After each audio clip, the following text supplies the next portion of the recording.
It's clear to us the WNBA does not appreciate fans, don't want us there. We have been thrown out of games for a multitude of ridiculous things.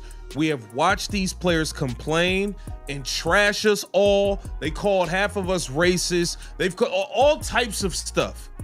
All types of stuff. Now, without Caitlin Clark, the viewership has been cut in half by 50%. 50% for the playoffs. For the playoffs, y'all. And they still are getting fans thrown out of games. It started with a single gesture. Alicia Gray, in the middle of a playoff game, suddenly turned toward the Indiana Fever crowd and pointed. Within seconds, security was rushing over. Fans stood up, confused, as cameras quickly cut away from the scene. For a moment, nobody knew what had just happened. Did a fan really cross the line? Was there some explosive confrontation in the stands? Atlanta wanted everyone to think so. Their star had been disrespected, their team wronged, and now the focus wasn't on the scoreboard. It was on the crowd. The drama had shifted instantly from the hardwood to the seats. But here's the thing. The story didn't stick. Because almost as quickly as the accusations surfaced, the details started to unravel. And when those details began trickling out, the cracks in that story became impossible to ignore.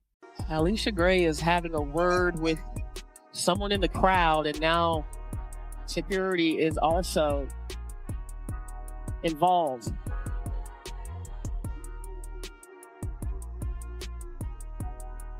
Well, looks like that fan is being...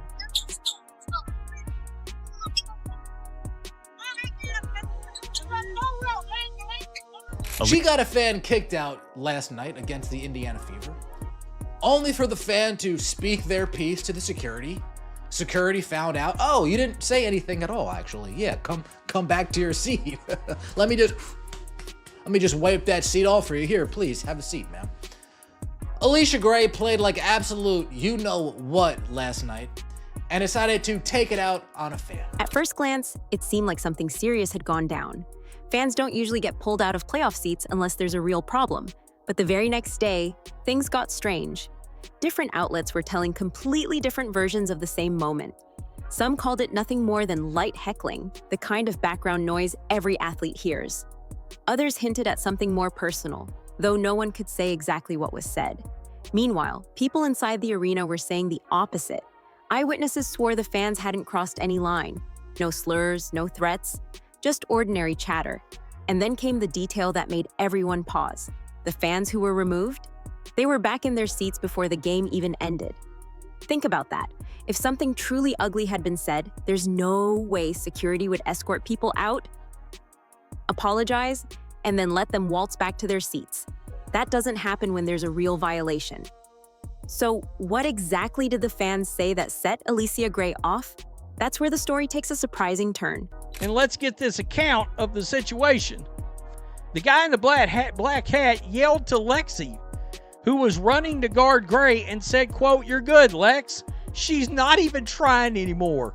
Gray lost her shit and said some very nasty words to the guy and the people next to him.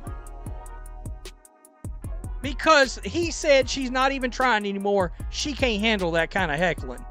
Are you kidding me? Quit sports today. When eyewitness accounts started surfacing, the truth sounded far less dramatic than the headlines.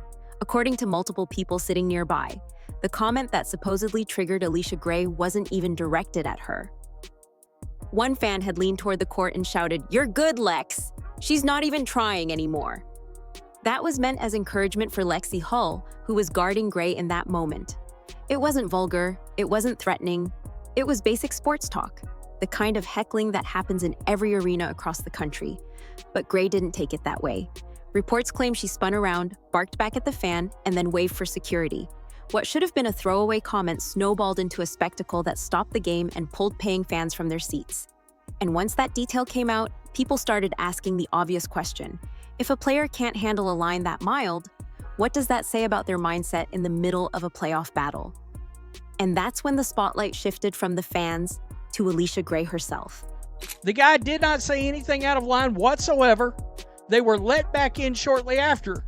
When asked what happened, he said that They said it was protocol to remove the fan to allow the player to calm down.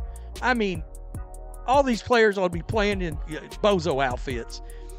Gray had a bad night, and there is no excuse for the things she said or the way she acted. WNBA players, you guys are not ready for the big lights. You're not ready for the big lights.